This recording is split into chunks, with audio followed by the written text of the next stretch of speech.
I'm always blown away by the amount of people I see who do not wash their hands. Ugh. Like a dude standing up to pee, you can technically do that if you're good. You could do that without touching anything, right? Mm-hmm. But still, you're just in a bathroom. There's germs everywhere. There's stuff around. So wash your hands. And I'm always surprised at, like, at the movie theater or a restaurant, whatever, at people who aren't washing their hands. And if I went in the bathroom and was like, just like, I don't know, working on something outside, my hands are dirty or have oil on them or something, I wash them because I don't want to touch my, like, bathing suit area or my butthole with dirty hands. You know what I mean? So it's almost like you should wash before and after. You don't want to get stuff all over your dick or your lady parts or whatever. You know? I actually did that yesterday. I washed my hands before I went to the bathroom, but it was because I was dealing with a bunch of keys for work. Mm-hmm. So for like 3 hours, I was just handling metal keys, and they smelled so weird. So many germs on that shit. Yeah, I'm not going in there without washing my hands first. Yeah, you don't want you don't want... Okay, I'm just going to say you don't want key germs up in your hoochie. That's what I was going to say. But you don't, right? In your hoochie. Or is it coochie? Is it coochie? I don't know. What do you call it? And a hoochie coochie. And then a hoochie coochie. Oh, my God. Well, I guess I know how this one's going to start.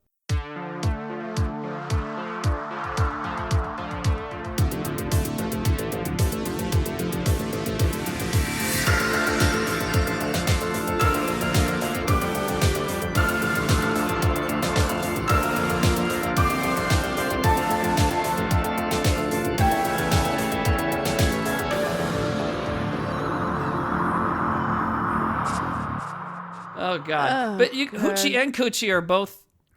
Hoo-ha. I think I got coochie and hoo-ha. Hoo-ha. I don't know. Woo-ha. Woo-ha. Got you on the chick. Oh, boy.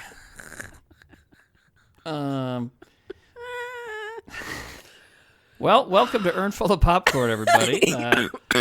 Sorry. Wow, that was a good one. This is the horror movie podcast with no structure, where Shandi Sullivan and I talk about movies. I'm Timmy Williams, and we spoil the shit out of them, just so you know. But I remembered to mute it when I started coughing. Yeah, but I still heard some of it. Okay. I tried to, was like, oh, wait, mute it, because I'm going to keep going. I think you successfully muted most of it. But yeah, that's there I did it. I think that's the first time I don't know, maybe one other time we've actually done a good intro, but there's a good intro. And, when we started this, I told Shandi I don't want to have a theme, and we don't. However, we've started, in October we did a whole bunch. We released one every week because it's October, horror movies, you get it. But now we're going roughly bi-weekly, like 2, maybe 3 a month, but probably 2 a month. And we're going to have a little, we were kind of thinking maybe each month we'll do 2 of a similar kind of movies. So we did Asian horror movies, right? Yeah. Yes. And the first one was May the Devil Take You from Indonesia. And Shandi, what are we talking about today? We're talking about, I'm probably going to pronounce a bunch of stuff very, very, very wrong. Another disclaimer, just like last week. Like, hey, we're both very white, and so we're not good at saying foreign things, and you're going to hear us fuck it up. But that's actually why I said, Shandi, why don't you say the name of the movie? So, okay, so we are going to talk about Noroi. I think it's Noroi. Noroi, I think is basically Noroi. Mm-hmm. So it's Noroi the Curse, which came out in 2005. Yeah. I didn't look up the director. I'll look it up here. But and I have watched lots of Japanese movies, lots of Chinese movies, and one thing that's interesting about the names is that they generally have their surname first. Did you know that? You knew that? I knew that. Yep. Okay, yeah. Which is cool. So I only found that out, back in the day when Crouching Tiger, Hidden Dragon came out. The main girl in that was Zhang Ziyi. Then after a while, I started seeing her name written as Ji Zhang. And so I'm not sure which was which in her case. But, so they often say, so when you're hearing them say each other's names in Japanese films, they're saying it'd be like Sullivan Shandy, it'd be like Williams Timmy, which I think sounds cooler than Timmy Williams. So I don't know. But Williams Timmy. Williams Timmy. It's well, to me, yeah, it sounds better the other way, but I think it's just because that's what I'm used to. Yeah. And so that sounds better. Yeah. They probably think it sounds weird. It's whatever you're used to, because it really doesn't matter either way. But this is our first found footage film, too. We haven't watched a found footage movie yet. Yeah, no. And my first note at the end of this, sometimes I write notes like after I've watched the movies because I've processed what I've seen, is I wrote, this is how you do a found footage movie. Yeah, I wrote something similar at some point, too. And what makes you say that? What about this movie made you say that? Because I feel like a lot of found footage movies just don't get it right. Like when the camera's moving around and shaking, I don't like that. Sometimes the way they carry the camera, just the way that they're shooting is all shaky. It isn't pleasant viewing experience for me. Yeah. And, and that is that all serves the whole idea that it's found footage, but I agree. Sometimes it's too much. And also, I didn't used to watch found footage at all, but my last girlfriend, she and I were both horror people, but she loved found footage. And so I kind of got back into it or got into it in the first place.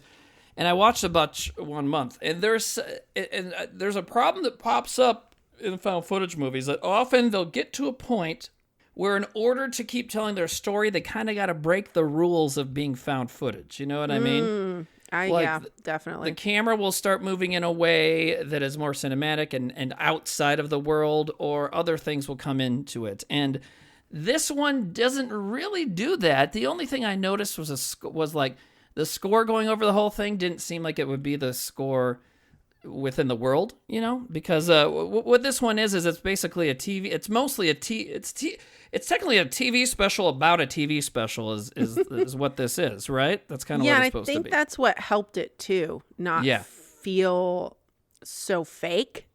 It is because they did that. Yeah. And I really enjoyed this movie. First of all, I did enjoy this movie. I feel like there are some issues I have with it, but generally I really liked it. And one thing I liked about it was, that aspect, and they really did a great job with kind of a multimedia style, because it's like, it's this guy's tapes, it's also TV show stuff, and it's, and then also kind of the special within a special, which for one thing that I loved is at the end, when the special that we're watching ends, there's credits, but that's not the end of the actual movie you're watching. Then there's a little bit more, So my actual first note though was I wrote that I love the Sony VHS tape at the very start. Just the shot of it was really cool. Scary kind of, in a way. My first note was, when are you people going to stop trying to investigate the paranormal? Leave them ghosts alone. Because how many found footage movies are, a found footage movie, there's always like a conceit, right? It's always like you're watching a fake blank, right? But so many of them are like a paranormal investigation show. You know what I mean? And it's like possession. Yeah, and the Blair Witch Project is that. Is some people going to find ghosts, right, or whatever, going to prove something, and that's what so many of them are. And so it's like, leave them ghosts alone, kids. Come on, I was gonna ask you, do you believe in paranormal activity and things like demon possession and exorcisms and things like that? I don't know. I think the human brain is capable of stuff that we don't really understand, and the 10% thing, the old thing that we only use 10% of our brain. That's not true. We use a lot of our brain, but still, that's been proven false, I guess. But which I was corrected on by some annoying person on the internet at some point. But anyways, but I still think there's things that we are capable of that we don't understand yet. I think, like, for instance, a Ouija board, I feel like it's your subconscious may be guiding you. Mm-hmm. You know what I mean? Things like that. So, are there ghosts? I don't know. But I feel like there's definitely, we also are tied into electricity. There's electric impulses inside of us doing things. And maybe this is because I'm so obsessed with Twin Peaks, which is all about electricity. But I feel like, like with the static cling or a lightning strike, there can be residual things out there. So I don't know. There's a lot of weird shit that happens that can't be explained. And I honestly think ghosts are too easy of an explanation, but Yeah, I don't know if I believe in ghosts. I mean, yeah, I think it would have to be one of those things where I have to see it to believe it. yeah. My mother swears up and down that she's seen a ghost in our house of a young boy, probably about 15, 16 years old, in an old Civil War type garb military outfit, and has seen him walking up and down the hallway in our house. Oh. And I asked her, I said, well, do you ever try to talk to him? And she said, no. I said, well, why wouldn't you try to talk to him? Yeah. If I actually believe I saw a ghost, I would try to talk to them. Was this a Union or a Confederate soldier? Where's this She at? didn't say. She just Well, said you're it from Indiana, right? Missouri? Yeah. Yeah, they live in southern Indiana, and Okay. like a trailer type home. It's not a trailer, but it's one of those trailer style homes. So it's very, very long. Like prefab kind of thing almost. Yeah. Yeah. In my neighborhood, actually, there's several post-World War II homes like that all look the same. They're all kind of like, rectangles. Mine was added onto by the weird old man that used to live here, and I'm always finding his little eccentricities, Like, oh, you designed this cabinet well, that kind of thing. But anyway. Yeah, I don't think I've ever experienced anything that would make me say, yes, I completely believe in paranormal. Right, yeah. And I think it's just like I feel like we had this discussion on another episode. I can't remember, but there's humans are so, in order to understand things, we try to humanize everything, right? And think about aliens for a second. Like whenever we come up with aliens, they most often either look like an animal or look like us. And years ago when I lived in New York, and this is even before I met you, but I was working at a customer service firm, not sales, but customer service kind of thing, that worked with mutual funds. And I had this older coworker, Donald. What a great guy. He was so fucking interesting. You might have met him at some point because he still came out. Even after I stopped working there and did Whitest Kids full time, he'd still hang around. He's like this just old Italian dude. But anyways, we were talking about aliens because we had paused our job to watch when we first landed those landers on Mars. Remember, 20 years ago or so? Mm-hmm. And so we were talking about that. And Don goes, I think there could be sentient vapor. And it's like, well, why the fuck not? I mean, if there is alien life, how cocky of us, how arrogant of humans to think it's going to look like us, right? And so I feel like the same thing with any sort of residual post-death activity, anything ghost-like. Like, why is it going to be a ghost? Why can't it just be this or that, something in your mind or just something in the air, I had an uncle that died about a year ago who was a professed atheist, but, it's like atheism, I actually have a joke about how I don't label myself as anything because I feel like every atheist I've ever read stuff from or talked to spends more time thinking about church than people who are religious because they're whole thing. They make their whole personality about not doing something. Mm-hmm. So my whole joke about it is it's all the patronizing arrogance that comes with organized religion, except you don't get to pretend that magic is real. So that's my issue with it. But he wasn't like that. He wasn't a dick at all. He was, but they were not religious. But so when he died, one of his sons, my cousin, came up and kind of talked about what his dad thought happens when you die, and he's like, there's atoms that leave you that are kind of in the atmosphere. Just, there's atoms everywhere, right? And circling the Earth. And so it's, part of him is obviously in the ground, but there's, that, 21 grams or whatever that they can't explain that we lose when we die of weight.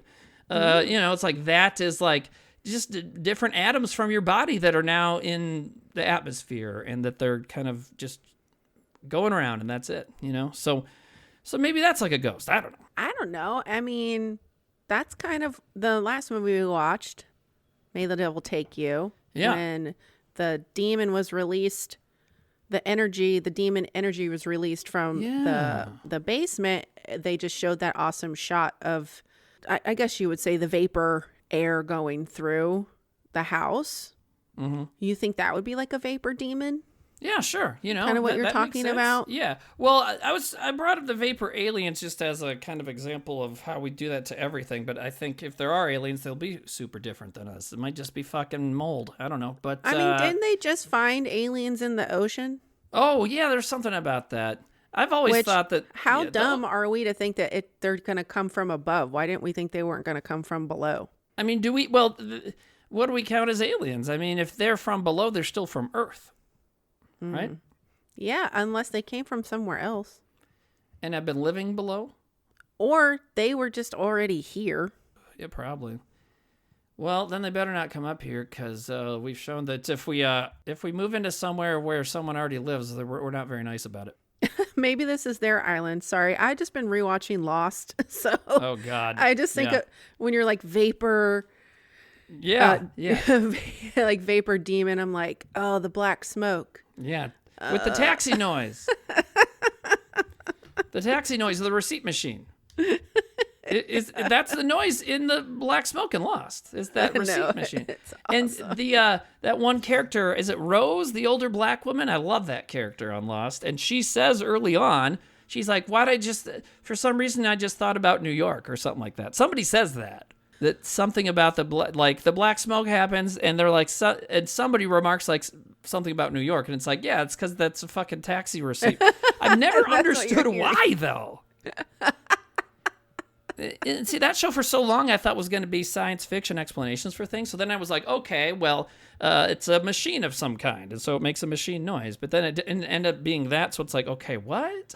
When I even when I've started rewatching it again recently, I started thinking that people heard what they wanted to hear, like familiar sounds in the smoke. Because it seems like the black smoke kind of molded itself to whichever person it was. Yes, that's a great point. And it actually ties in with what we're talking about. That's what I'm talking about with aliens and ghosts, is putting something familiar onto it. So yeah, maybe you're right about that. That's a good point. Thank you. Thank you. Yeah, and I feel like there's a way to segue that in us talking specifically about this movie, but I don't know how to do it. So. Oh, well, I can do that. Okay, go for it. I can do that. So. There's they actually show a quote on the screen in the beginning, and I wrote it down because I really like it, and it kind of talks about all of that. It is, I want the truth, no matter how terrifying. I want the truth. Mm-hmm. And that's what's happening in this movie, is this reporter of paranormal activity is trying to find out what is happening. It's basically just this guy is investigating things, and he gets closer and closer to finding out what the deal is, and we get a pretty good explanation at the end, but nothing, not too much, And his name's Kobayashi? Kobayashi, yep. Kobayashi. Mm. And that's another thing about Japanese names is so like, one of the famous Japanese name a lot of people know, especially if you're listening to this, you like movies, so you probably know Akira Kurosawa. When you hear them say it, like we mentioned earlier, it'd be Kurosawa Akira is how they say it. But also, I think it's still pronounced Akira, but they say it a little faster, so it comes off as Akira. Kurosawa Akira is kind of how they would say it, and so we're not going to try and do that, but we'll do our best. We're going to do the best that we can. Do the best we can. But I love Japanese movies, and one of the first things I wrote down, because it happens right away in this, one of the first places the journalist goes to, he goes this lady, and this lady has a younger daughter who's but hearing things, right? She's been hearing things or seeing things or drawing things, right? I forget what. Yeah, they've been hearing weird sounds, like Yeah, that's what it is. like babies or like animal sounds. Yes. And so he goes next door to investigate it. And the lady there is like fucking crazy. And as he and she's like kind of scares him off basically. She's talking about something he has no idea what she's getting on about. Like she's like, we don't want you in here. Like you can't take us or whatever. What? And then as he walks away, how dare you talk? You can't talk to me that way. That's what it was. Talk to me that way. You can't talk to me that way. It's like, what the fuck are you talking about? What? And then as he walks away, they show this like creepy little boy watching him in the window. Mm-hmm. And I wrote down, Japan is good at really creepy children and also adorable children. Because the first girl, the little girl, she's adorable, right? So they're really good at both. But I just immediately went, what's going on with that child? What's wrong with him? Yeah, and then so they recorded the sound, and then he goes to a sound science guy. Sure. Yeah, that was cool when they analyzed it. Mm-hmm. Yeah, and I wrote found footage investigation movies often hit the same beats because a lot of them have this moment where they investigate a sound. And at first, so they're investigating the sound, and at first they think it's a cat meow, and you live your life with cats. You are all about cats. So I wanted to ask you, like, what did you think about that? Did it sound like cat meows? No, it didn't sound like cats at all. Okay. It sounded like babies. Right. And I thought that human too. But sorry. I have go to ahead. Clarify. Human babies, not Right. animal babies. Baby kitties. Okay, if you think you got some ghosts or fucking whatever, and you call this guy, and they come over, and then they analyze the sound, and afterwards they're like, it's baby kitties. It's like, meow, meow, meow. That's what the ghosts are. Would you be worried? Yeah. You still wouldn't want, even if they're adorable little kitty ghosts, you still wouldn't want them around? Because if I can't see them, that would be scary. If I don't know where they're coming from, just feel. We say that a lot. The not knowing, the unknown creates that fear in your mind, which makes it scary. Yeah, So you're I'd right. be And freak the fuck out. you just feel like ghosts, tiny little ghostly sandpaper tongues on your neck sometimes. Oh, man, I'm gonna have weird dreams tonight. Well, good. But they give, but so they look at the sound, and the guys isolate the sound, and they're like, it's a baby cry. But then he says it was a sound of more than 5 babies. They specifically say that. Yeah, they're like, that's multiple. It's not one. And how fucking scary is that? Like babies, babies are weird. And ghost babies, fuck. And now there's a lot of them. And I wrote down, my mom had 6 kids. I'm the oldest of 6 kids. She had 6 kids, but they weren't all babies at the same time. Mm-mm. And so I wrote, no wonder this lady's fucking pissed off and crazy. Deal with all these babies? Man, my mom is one of 11. Whoa! Dude, when did... I don't know. People used to really... I guess there wasn't as good a television back then. Well, do you know what I watched recently I don't remember the name of the family, but do you remember that crazy fucking religious family that had a TV show on like TLC and they had like 20 kids? Yeah. Yep. There's a documentary about them The talking Duggars. talking to the kids now that they're all grown up and they're away from everything. Yeah. Fucking terrifying. That's more terrifying to me. I wonder if any of them talk to their parents anymore. Probably not. I wouldn't. But yeah, there's ghost babies, and then these kids are drawing things. And at first, the faces kind of looked like they're like drawing these weird faces and stuff sometimes, and they're drawing these weird patterns of dots.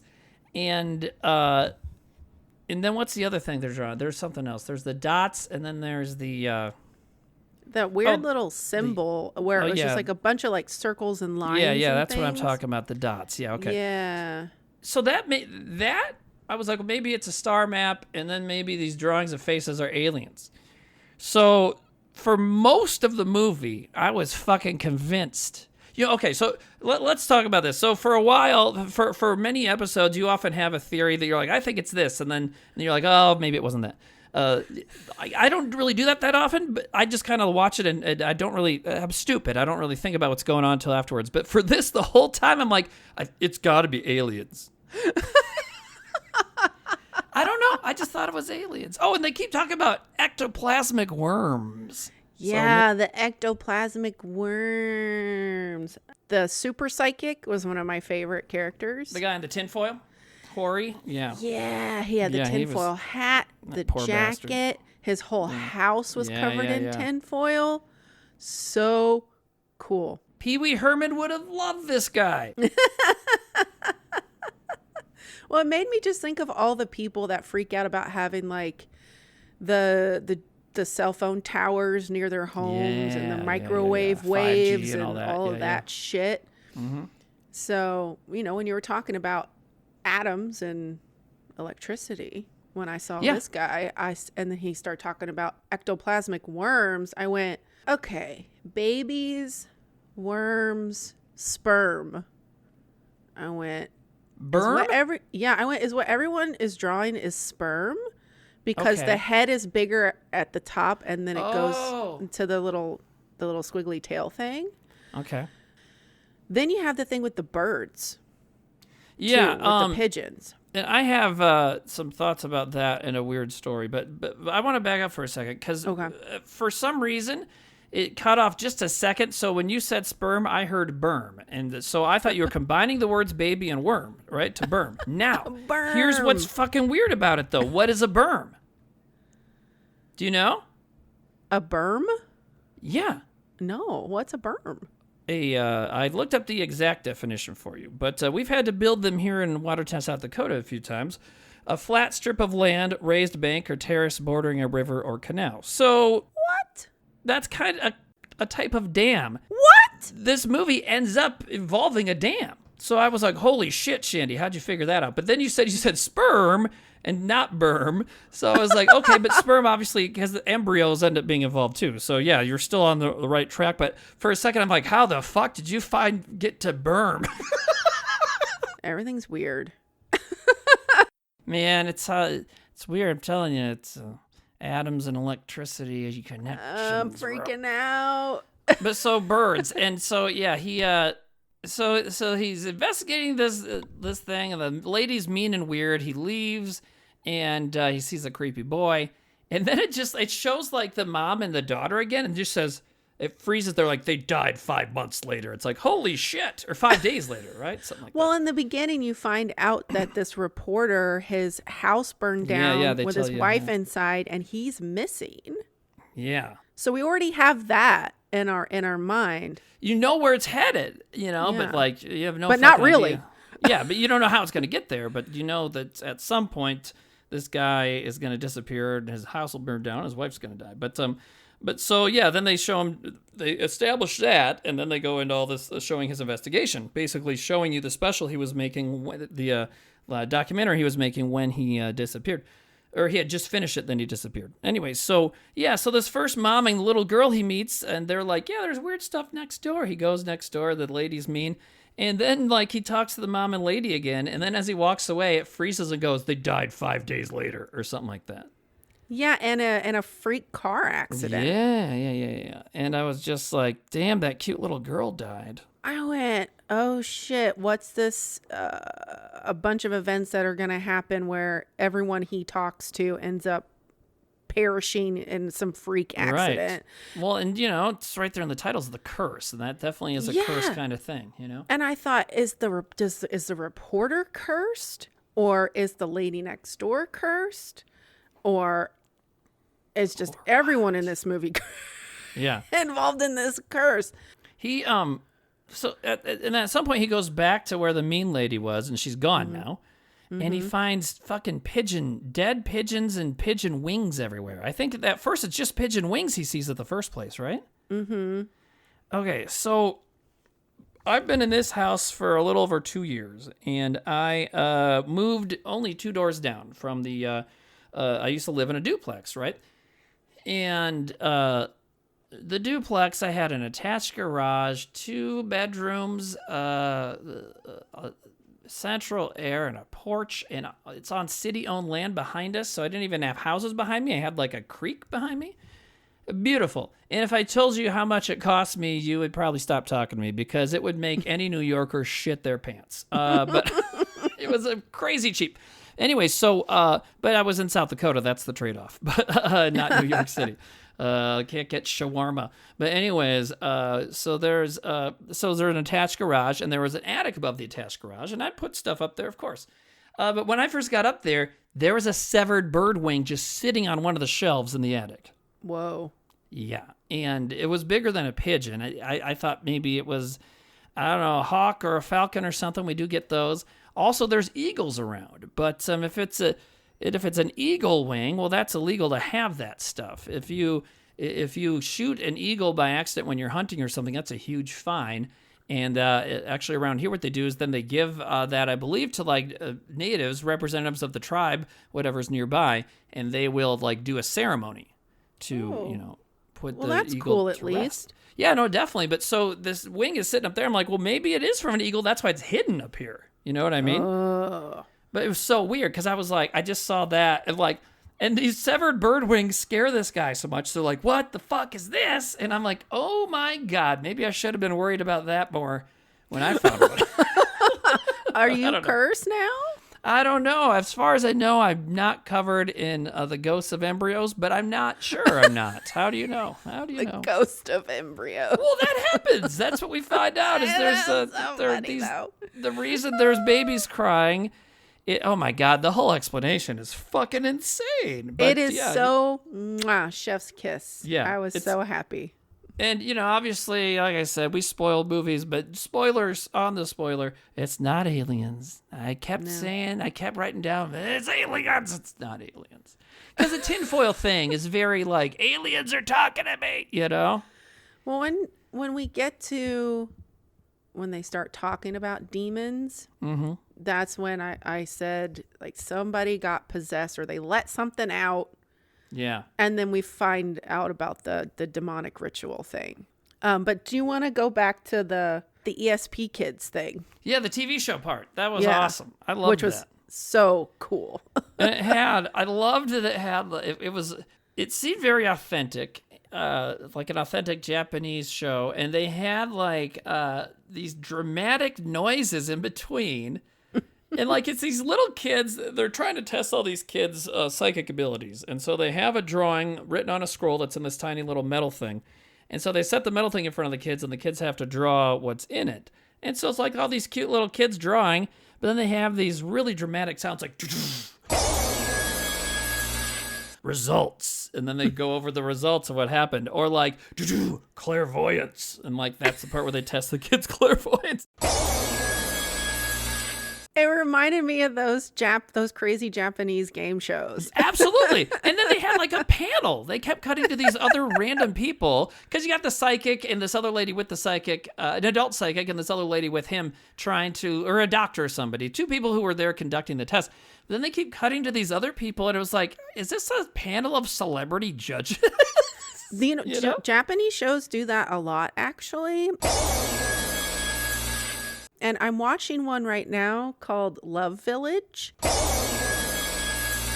which is where these singles, they're, I think, 35 and over. They go live in this little village where this house is, and they have to all pitch in together to build it, but they're trying to find their new love. Oh, my God. And while you're watching that, then they'll cut to 2 celebrity hosts that are also watching it and commenting. Look at these fucking freaks. Well, no, they'll be like crying. They're like, oh, I thought so-and-so was going to get together with so-and-so, but they just got rejected, and they'll start crying. But a lot of Japanese shows do that. Yeah, it's weird. Like the reality show thing, they're much better at making weird-ass reality shows than we are. Yeah. They're good. They're better at a lot of things than we are. Yeah.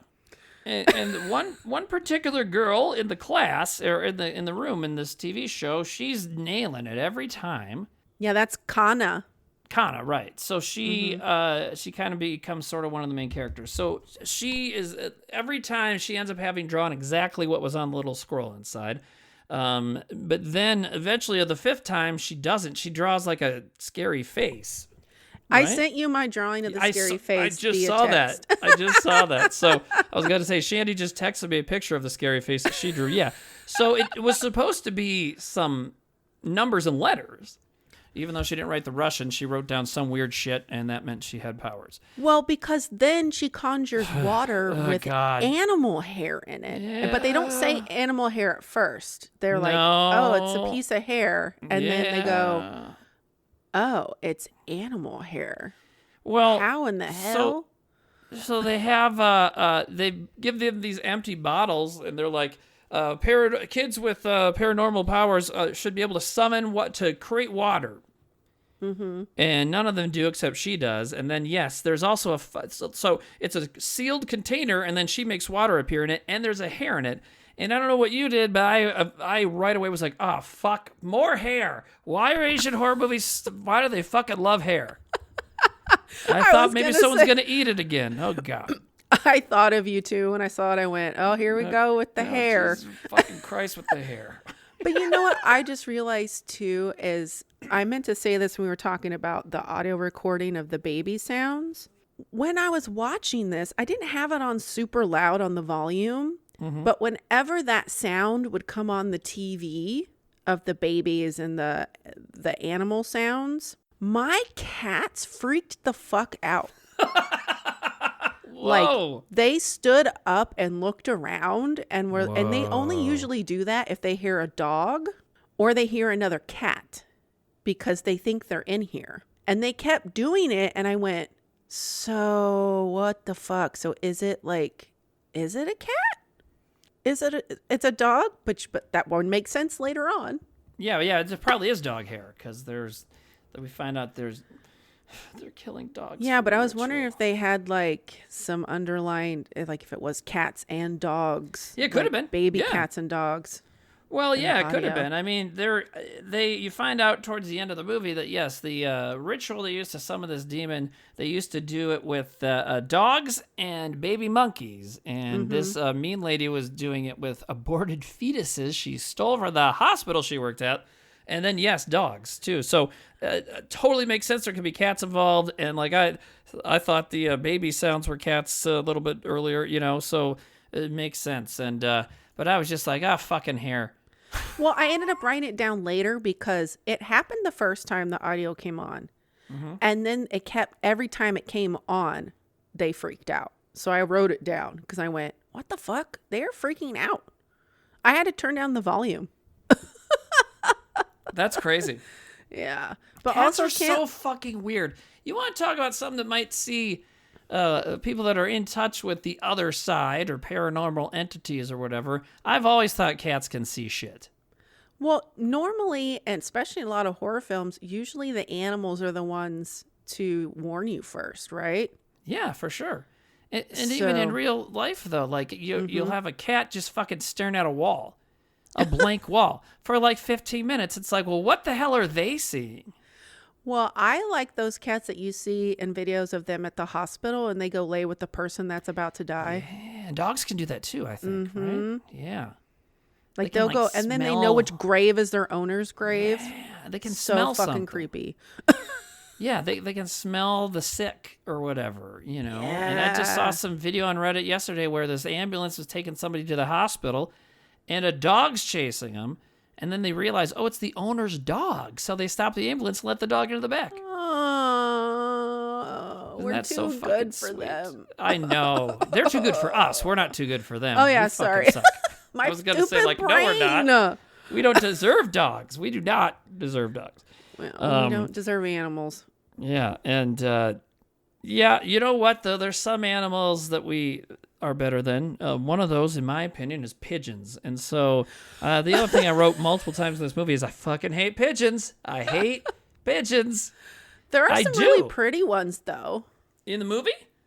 Or just in general. Yeah, but I mean, fuck. I mean, you live in New York, right? When I lived in New York, because I lived there for a long time, Pigeons to me were just gross. They're like roaches with wings. Oh, I Because they're always feel disgusting. bad when I see one that's like missing a foot. Yeah. I'm like, oh, you poor thing. You didn't ask to live in this nasty ass city. Yeah, that's true. I just like sometimes I'd be like I get some food at a cart or whatever on the street and be hanging out eating food on the street before I go do whatever else, and then I like see a pigeon, and then look down at my food, and if it contained meat, I'd be like, no, I'm not hungry anymore, because I just suddenly my brain's like pigeons in everything, like everything is pigeon, you know. So Well, I like don't in know. this movie that they hold some significance because they end up being around only the people that are cursed, and Yeah. then we find out what that weird thud noise is that all these people keep hearing is that it's the pigeons flying and hitting Oh right, the yeah, building Yeah, and dying. that's crazy. That's creepy as finding a bunch of dead pigeons outside your Yeah. house. Have you ever been sitting by a window when a bird hits it? Yeah, it's fucking scary. It's crazy. My daughter and I did once just at our house when she was like 3 or 4. And it was the middle of the winter. And we had set out a tray of bird food because there are some birds that don't leave, don't fly south for the winter. So there's birds around. So it was a bunch of chickadees. And they, there was, I think, a female one. I think it was a chickadee. It could have been, what's the other kind we get around here? A finch. I can't remember. But anyway, so fucking hit the window. And there's other birds around, but they're not paying attention. And we thought this one was dead. It was just sitting there. And I'm like, well, let's give it some time. And eventually she got up, was like, huh, what the fuck did I do? And like took off. But yeah, it's weird. You know? The sound is Yeah. really jolting. Yeah, and that's why, in this, like, that sound it's gross. Yeah, and there's something so weird about birds, you know? Yeah, They're dinosaurs, and, but, they don't look like dinosaurs. At least my bearded dragon is a dinosaur, but she looks like a dinosaur, you know? she is cool looking. Yeah, but she at least looks like a reptile. Birds are also fucking dinosaurs. They do, my lizard and birds do the same head twitch. You know what I mean? When they're looking at stuff.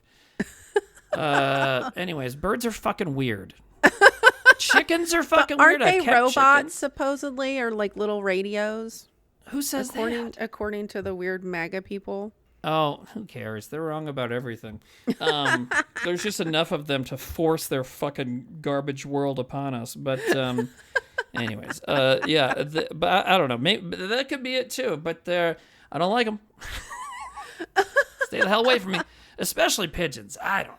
But and then the next thing after that, after the kids get tested, then we cut to like another clip from another reality show where these two doofuses and a young actress woman are going into what's supposed to be like a haunted forest or by a haunted temple or something. Yeah, because she also has some abilities to communicate. Well, she sees things. She has a sixth sense. Yeah, that's what they say. Yep, she has a sixth sense. And I thought these two guys, that show, and I only know of it because my ex-wife would watch it, and now my daughter loves it. But it's this YouTube show, Good Mythical Morning. You know those two guys? Yeah. Link and something. I never remember the other guy's name. I just remember Link because that's just a cool name. Yeah, but you know what I'm talking about, those two guys. Yeah. Okay, so I thought these guys were like the Japanese version. Did they seem like that? Because they've got some, like, clearly just some show, and they're going to go do weird shit, which is what those guys do. So, anyways, and you told me last night, and I just watched it today. You watched it last night, and when you were done, you texted me and said, I thought this movie was really cool, and I liked it, but I didn't think it was scary. That's what you said. Mm-hmm. And, but in this scene, when the girl with the sixth sense just randomly starts fucking screaming, like 0 to 100 screaming, I like jumped. I was like, oh my God. I didn't jump. The cats jumped. So I think that's also why I wrote down the thing about the audio with the cats and the baby things, is because I have this weird feeling that anytime the people in this movie are screaming, there's also part of the audio that they put in as like a subliminal message type thing, is they put that sound with their scream track. The baby's crying sound. Yeah. Yes. Which makes the scream sound even creepier. I think you're right, because I thought, I didn't write down anything about it, but I did think that a few times. Like, I think they just played that over because the cats did the same thing they did when they were just playing the audio. Oh, so you got like a 4-dimensional experience where there's stuff in the room with you. It's like, you know. Well, you know what I also found out? It's like, fuck D-Box, bring your cats. That actress is actually playing a depiction of herself in this movie. Yeah. Really? Yeah, she's actually a really famous Japanese like TV show actor or actress. And it is her name. Look at that, Marika Matsumoto. Okay, wow. And that's because I really liked her in this, so I looked her up. Good acting. I mean, everybody had good acting in this because most of the characters have varying levels of sanity throughout different points of the movie, and so like. Or, you know, they're scared shitless, or now they're regular, or now they're possessed, or whatever. So everybody did a really good job, I thought. Wow, yeah, isn't that cool? So does she, I guess I just kind of quick looked at the Wikipedia for her. I don't see if they talk about it in here, but so in real life, has she had paranormal experiences? I didn't see anything about it. That'd be interesting. Maybe that's I think she was just really famous at the time they were filming this. Right. Okay. So I like that they recorded her whole session and then the producer cut out a part because he didn't want to freak her out. I liked that. That was cool. Yeah, because they thought they're like, whoa, we can't let her see this. Yeah, she's going to flip the fuck out, which I would flip the fuck out too. Right. And one thing they do find first is that there was something being whispered. She was hearing a voice because she says, I hear a voice. And the other two guys, Link and whatever, are like, that's not their names, whatever. Those two guys are like, I don't hear anything. She's like, and then that's when she starts freaking out. And later the cool sound guy comes back and they isolate it. It's Kagutaba. Somebody going Kagutaba like that. So there's that. But then when the journalist guy's investigating it, he meets up with the guy that directed whatever show this woman was doing, and he's like, "Hey, there's another part that we didn't show her." Yeah, like you said, like it would freak her the fuck out. And so Shandi, explain what happens on that. Well, when she starts hearing a man's voice, she even says, she's like, "Did you see my head turn when I heard the voice?" And then you see in the background that there's a figure standing there that you didn't see before. And I went, "There's behind you. He's behind you." And then she even says, "I remember hearing the voice, but then I don't remember anything after that." Whoa, yeah. Jeez. Is that when she gets cursed, we think? Probably, yeah. That's when whatever is going on gets inside of her. I wrote down in all caps, "I do not appreciate the sudden appearance of Ghost Children movie." And Japan is Japanese horror is so fucking good at this, where it's like, here's a regular ass shot. We're going to turn away or we're going to cut away. When we come back to the shot, someone's just standing there. There's no noise. There's nothing really scary happening. The person isn't even scary. It's just a person. But there's someone standing there that wasn't there before, and that's fucking crazy. You know what I mean? They're so good. That happens in a lot of Japanese horror movies, and they're so good at it. I don't know. But there's just like this little... It looked like it was the same boy that was creeping out the guy earlier, right? That was looking at him through the window. That kind of is what it looks like. I mean, that kind of stuff always freaks me out watching movies. Children. When you see something there that that character can't see. Yeah. And you're like, oh no, that's not going to be good. Yeah, there's some great shots, even in the Friday the 13th franchise. There's a couple great shots where some dumb kid that's going to get murdered opens up a closet, and you can see just slightly the light hitting Jason's mask or whatever, and they can't see it. And the movie Deep Red has a great point where they're investigating a murder scene. They don't know the killer's still there. They walk by, again, a closet. It's all black. And then an eye opens in the black. It's like, ah! Yeah. It's pretty good. But yeah, you're right. When you can see it and they don't, yeah. It's like, turn the fuck over. That's when people shout shit at horror movies. It's like, turn around, God damn it. You know? He's behind you. How did you like the characters of this? I thought the characters were cool. I thought they were all good, well acted, and interesting. I loved all of them. Yeah. They were really good. But like I said earlier, my favorite was the super psychic one. I like the first time. So the reporter, Kobayashi, he hears about the super psychic, and he does the same thing he did in the beginning where he interviews the neighbor. Yeah. And I wrote down what the neighbors. So he's like, how do you think about like the guy that lives next door, the super psychic? And he's like, oh, fuck. What? I wrote it down. Where the hell did I write it? Oh, yeah. I think he's a freaking psycho, which they bleep on their television show. I saw him several times putting out the garbage. He's a freaking psycho. He can't be cured. It was just funny. Super psychic, super psycho. She's like, so he's a freaking psycho. And then another great TV thing that happens on this show is it suddenly has this title that comes up, and I wrote this down. Strange Messages on Garbage. And I wrote that is the name of my memoirs. Strange Messages on Garbage. And I thought when this girl, by the way, when she went to go interview the psychic, I'm like, he's going to kill her. But that didn't happen.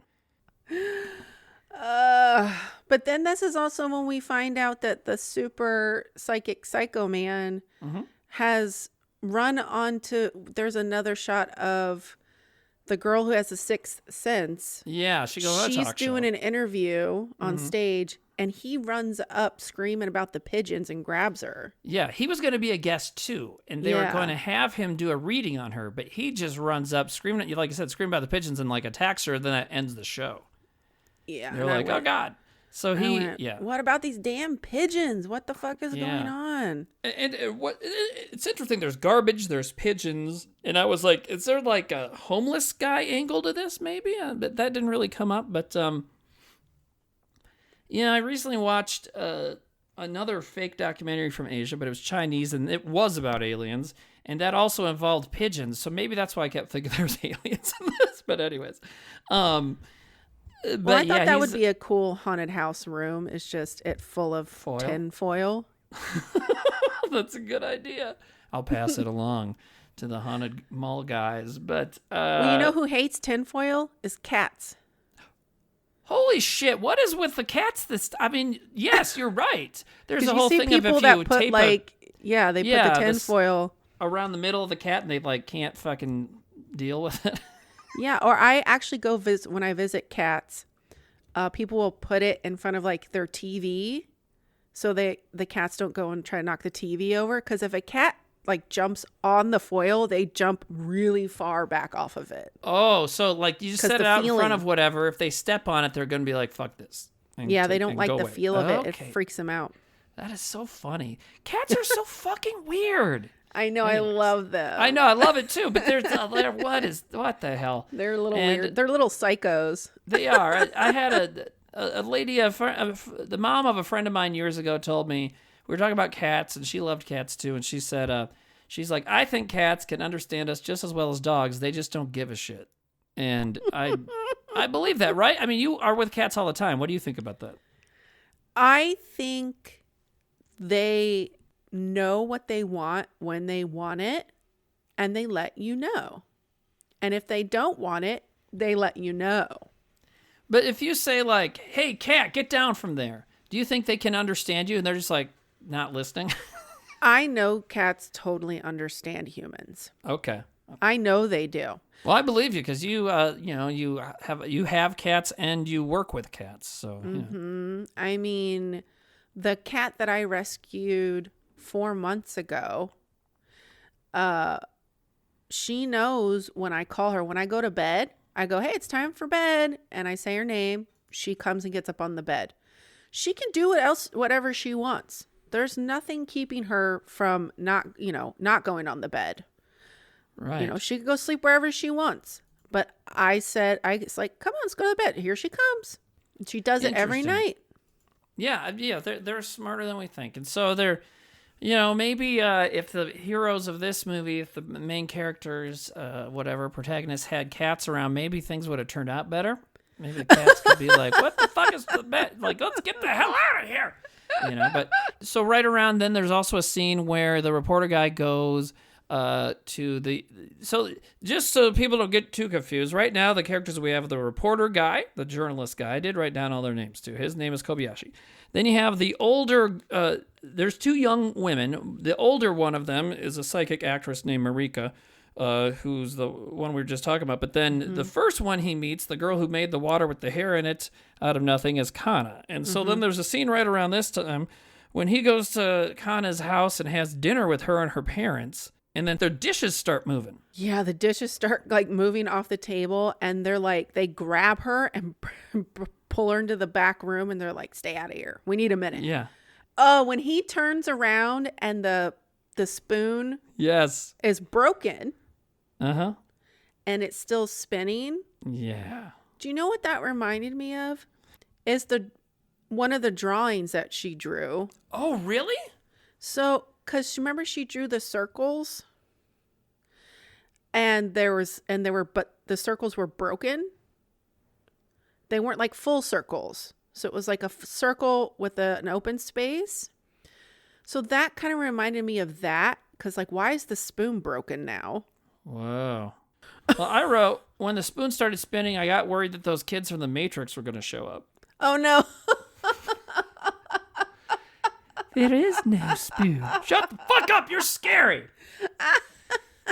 What if that, in the Matrix, they're like, that's, he's inside the digital Matrix world when he meets those people. So those kids might not have been kids. Oh. Probably some fucking creepy guy. Again, in a basement. No shame. Might have been in a basement, though. Some creepy guy just like, I'm going to be a small, bald child. That's the ultimate, that's my this is all their ultimate avatars.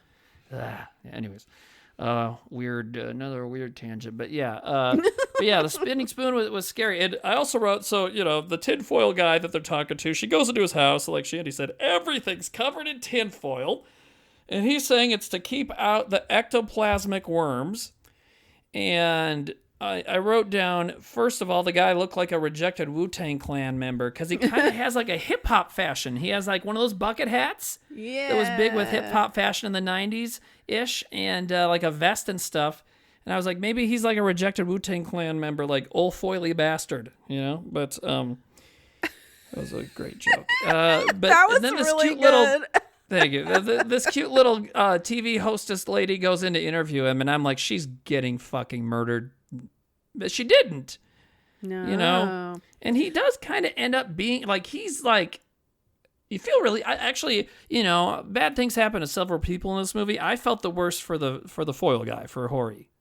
This demon shit has made him fucking miserable, and he's covered his whole body and self in tinfoil, because he's receiving messages and he's just trying to fucking live his life and he can't. It's just constant bombardment of these messages. And he's drawing the symbols, the same things the other girls had, Yeah, and I looked up what ectoplasm. I kind of thought I knew what it was. Mm-hmm. But it's I have the definition, the more viscous, I love that word, clear outer layer of the cytoplasm and amoeboid cells. Oh, okay. Or a supernatural viscous substance that is supposed to exude from the body of a medium during a spiritualistic trance and form the material for the manifestation of spirits. Yeah, which makes a lot of sense. I only recognize that word because Ghostbusters. Yeah, that's and the only thing that makes me think of. High C ecto cooler, baby. But I also wrote down, so he keeps going on about ectoplasmic worms and how they're eating people to grow. And I think what they're like, and obviously this is another way of somebody trying to put into words something that they're experiencing. And are there really worms in this? I don't know. But I think when he says ectoplasmic worms, he just means the energy or whatever of this demon coming out is what he's referring to as ectoplasmic worms, because then he says they're eating the young girl Kana. He's like, they're eating Kana, and then you find out like whatever the demons have kind of like absorbed her soul, and so that's kind of what he's talking about. But the other note I wrote about the worms, I was like, aren't ectoplasmic worms also what made Freddy Krueger evil? Because of that terrible, what's a part 6, right? Yeah. Oh, I thought it was his dad, worms. Alice Cooper. Well, that made was him involved. Yeah. But remember, like at the end, they blow him up, and there's like those 3 fucking Those worm things. weird worms. I'm like, Yeah. what is this? And in Jason Goes to Hell, he had some kind of wormy looking thing in him too. I'm like, why is it? Why? What? Why worms? Like, and if we're gonna do that, let's have it be in everybody. Let's find a worm in Godzilla. Let's find a worm in Michael Myers. Let's find a worm in Pinhead. Anyways. But I wrote down at this point too, and this is true. I think I've said it before on this show, but I have a thing about seeing large groups of bugs. It creeps me out. Like if I see a pile of bugs, and I said at this point, I hope we don't see a whole bunch of worms in this movie. And we do see a pile of weird little things wiggling around, but it's not worms. So That's why I thought of like sperm. Isn't it just a little worm? Yeah, So weren't you yeah. just a little worm? You were too. Yeah, we were just little bitty worms. And then you meet up with the Another little worm. Booyah. Well, no, the egg's like it's a little circle kind of thing, right? It doesn't look like a worm. I don't know. Oh, circles. Circles. Yeah, there's a. Here we go. A lot of Japanese media has like weird obsessions with sex. So there you go. Maybe. Oh my but, God, I just had an epiphany. I think what's the that? circle is the egg. And the opening is where the sperm goes into. Like the things that she's been ectoplasmic drawing. worm, to bring the demon back to Earth. Kagutaba. There you go. Wow. Crazy. Whoa.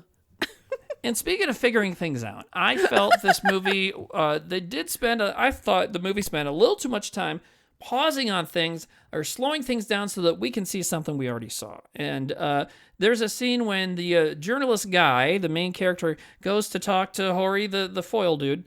Hori starts freaking out, and then the video starts freaking out, and it cutting into this image of all these blue faces, these scary little blue faces that look a lot like the faces the girl drew. And then later, but then right after that, they're like, talk about it and show it in slow motion. I'm like, oh, well, hey, you guys, we saw this.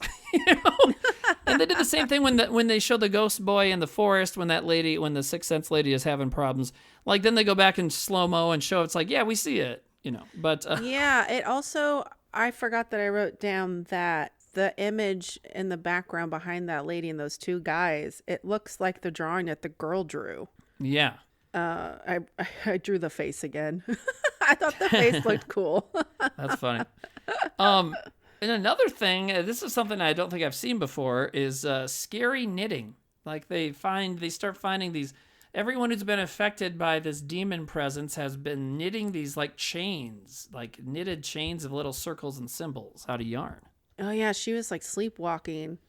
Yes. Yeah. Yeah, they set up Oh my a camera. God, I thought she was going to hang herself. Yeah, I thought that too. I totally thought that too. Because the actress, Marika, she gets in touch with the journalist because she's like, I fucking woke up and I had knitted all these circles and stuff, and I don't remember doing that. And he's like, okay, well, we'll set up a camera. And so they do. And then, so you see her get up, and she grabs something, and it's a long stringy thing, and you see her leave the room. And yes, it happens so often in Japanese horror movies, but lots of horror movies. Someone's going to hang themselves, and that's what you think she did. Mm-hmm. But she took an extension cord and made more weird knitted circle things. Yeah, and then we're hearing that weird thud again. Yeah. So they go upstairs to somebody that the girl knows. Like she knows the lady. They work for the same company. Right. And, modeling agency or acting agency or something, yeah. I assumed, right? Because wasn't she an actress? Yeah, and they're like, that, were you banging or making any noise on the floor? She's like, no. What are you talking about?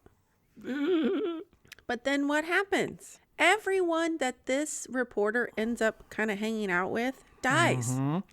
Yeah, and that girl that they talked to that lived above the actor, the other character, she, yes, a little bit later, it turns out she killed herself, but she didn't just kill herself. She went to a park and hung herself along with like 6 or 7 other side characters from this movie, people that have lived next door to people who being affected or lived around, whatever, and they all hung themselves together, which a mass suicide to me is so fucking creepy.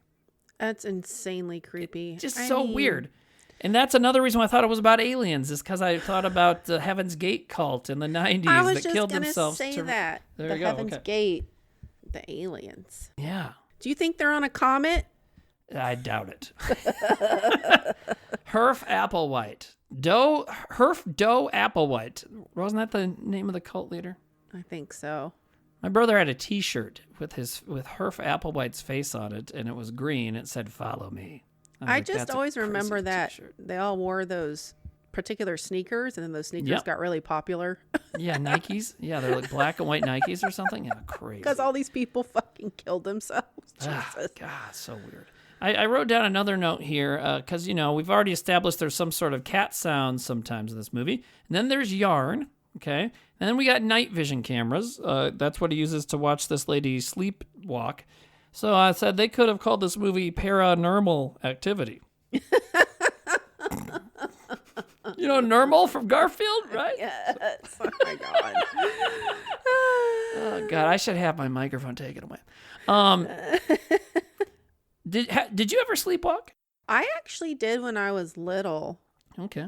I actually did that at the lock-in that we were talking about in a previous episode. I actually did it then, and my sister was like, she woke me up. Oh. And I was like, what the hell? She's like, where were you going? I'm like, I don't know. Maybe to get a hot dog? That's what you said? No. Oh, okay. That'd be funny if you were just like, now. I want a hot dog. Yeah. Because it's lunchtime. Yeah, weird. I don't know if we talked about that when we talked because that was in the burning episode. We talked about lock-ins, I think, and I don't know if we went more into detail because I had some sleepwalking issues as a kid, and my mom found me one time trying to open up the back door. Which, we had a fence around part of our yard, but we lived right by a park. And so, fuck, I could get out into the park and then who knows? It'd be hard to find. I wonder where you were going to go. I don't know. But so she started taking a kitchen chair, just a wooden chair and putting it under the doorknob so that my weird sleepy zombie ass couldn't fucking open the door.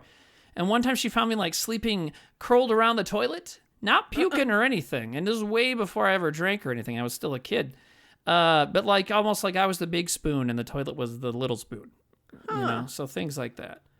And one time when I was 10 or 11, I had a friend sleep over. And he's like, man, you talk in your sleep a lot. So, yeah. Yeah, I've been told that I talk in my sleep too. Jeez. And it's usually when I wake up and I've had really, really crazy realistic dreams. Oh, yeah, probably. Yeah, makes sense. Mm-hmm. Interesting. Yeah. Well, maybe it's a demon. But anyways. Goddamn demons. And so one of the other people that hangs himself in this mass cult thing is another guy that they were kind of investigating because the little girl, Nara, that's last week's movie, Kana, the little girl Kana disappears. And the foil guy they think the foil guy's involved because he was visiting her apparently. Mm-hmm. But so he freaks out and describes a building. And so they think they found the right building. And they find out, of course, that somebody living there had a lot of thumping happening. And then they look, and even living pigeons are sitting outside this guy's apartment, but only his apartment. There's a huge balcony, lots of apartments, and they're only sitting in front of his. And you also another thing about everybody that gets affected by demons in this movie, most of them anyways, are they're all slobs. That you become slobby, right? Doesn't it seem like that? Garbage and shit everywhere. Yeah, there's whatever's happening to them, they've lost touch with reality in a sense. Yeah, so they're not really, They're not worried about is the toilet clean? Have I done the dishes? Hoarder kind of shit. That's why I wrote garbage again and worms. Is Oscar the Grouch involved? Because he had a pet worm, remember? You know what it also made me think of was tapeworms. Yeah. You ever had a tapeworm? No. Have you ever seen those really long ones come out of someone's body? No. Have you? My mom had them before. They weren't long ones though, but so my dad was a nurse in the emergency room growing up, and I used to hang out in the emergency room during the night shift. Like I would, man, we could just do whatever we wanted with our kids in the early 80s. I would get to sleep over in the emergency room when my dad was on the night shift. Whoa. So I would like sleep on a gurney. Jesus Christ. And so I would like, color my coloring books. And then my dad would just tell me all these morgue. Anyways. crazy stories. Yeah. Oh, yeah. Jeez. Okay. Sorry. Continue. Yeah, this but is crazy. Yeah, tapeworms, usually you get them from, something that you've eaten. You basically have eaten a tapeworm. And sometimes you don't know you have them. So what they'll do is they're like a tiny little baby inside of you, taking all your nutrients that you consume, and they grow. It's terrifying. Yeah, and sometimes you'll wake up and they've slithered out of your butthole. Yep. I was going to say, I know that the butthole comes into play at some point. So when your mom had one, did they just find it?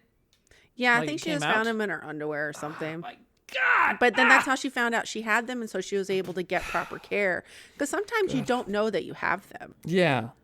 Why is this bothering me so much? It's like, oof, God damn. It's a parasite that's living in your body and living off of the things that you're putting into your body to nourish yourself. But you're also helping this thing inside of you grow, which is like having a baby, like I said. Yeah. And I feel like you could definitely, when I was talking about pigeons and stuff, and if you ate pigeon, I bet you could get a tapeworm because they eat garbage. Probably. Gross. Oh, God. Gross. So at some point in all this, they realize that there's this word because the foil guy freaked out and said Kagutaba, right? And they find out that that's what the girl in the forest or whatever, the actress girl, heard. And then he goes to this folklore dude that helps him kind of figure it out, and they realize that it's been at this, that it was this demon thing. There was this village that used to do rituals to summon the demon or to kind of please the demon, it sounded like. Yeah, it was a small village called Shikami. Yeah. And I wrote down when he goes to see this folklore guy, I wrote, I'm so glad Mr. Tanamura is not a weirdo. Because so far in this movie, every time they go to someone's door and knocks and talks to them, they're fucking crazy. It's the mean old lady. It's the guy in tinfoil. It's this or that. But no, Mr. Tanamura is just like, he's nice. Just a nice guy. The guy with the book and stuff. Yeah, I thought it was cool that it's like a village of sorcerers. Yeah. That's so cool. Wizard village. Because aren't men called sorcerers and women are called witches generally? Or witches and warlocks. Yeah. Witches and warlocks. But when it comes to sorcery, it's sorcerer and sorceress. Yeah. And I only know this stuff because, like, when you make a Dungeons and Dragons character, you can be a wizard or a witch or warlock or a sorceress, But I think a lady wizard is just a wizard, but maybe there's mages. I don't know. And then you got the ones who like go to birthday parties and pull a rabbit out of a hat. I think that's just a magician, but whatever. But yeah, they go to this town and they find a film strip too. The guy had an old film strip. This Mr. Tanamura guy had the historian. Had a film strip of one of the rituals, the last time there was a ritual in the late 70s, and he got the film strip put onto VHS and shows it to him, and yeah, I really creepy. liked the ritual. So the ritual was to satiate this Kajutaba. Yeah, satiate. Perfect. Satiate, That's what I was trying to think of. Yep. So basically, it was like a sorcerer conjured Kachitaba, and it started doing evil shit on its own. So they performed another spell to put it underground and keep it there, which reminded me of our last film of you've got the concubine. Oh yeah. Now you've basically buried it underground so it stays there. It doesn't try to do evil shit. And I wrote, who in the hell released it then in this movie? Like, Yeah. because this reporter, every time he gets closer to figuring out this curse, people die. Then this is when we find out who the daughter of the priest is that performed this ritual, which was really cool to find out. Yeah, it turns out it's that fucking lady. And you're saying every time the documentary guy, the journalism guy is around someone, they die. Well, this fucking lady, the lady that was mean to him towards the very beginning of the movie, she's always living next door to people that end up fucking dying or killing themselves. Then she moves away. Yeah, but we don't find that out till later. That like, Oh, I was know, it but we this find lady? And he shows the picture and he's like, Yes. is it this lady? And you're like, fuck, it's Holy this shit. lady and Yeah, this yeah. kid. So Yeah. that's when I kind of figured out what was going on. Yeah. She was up to no good. I went, that kid is not her kid. Yeah. I knew that right away. I was like, that's the fucking demon. Oh, see, I didn't know that right. I didn't have that thought until they kind of made it clear. But and then so when they start figuring out this lady's tied into everything, so then journalism guy goes back to Hori, our tinfoil guy, and when he showed him the video, and when it shows that lady, Hori freaks out. And I wrote, he reacted to that video like how you hear about the people who saw the first film of a moving train reacted, like they thought it was coming out of the screen to get them, right? 'Cause he was like, oh God, and he's freaking out, you know.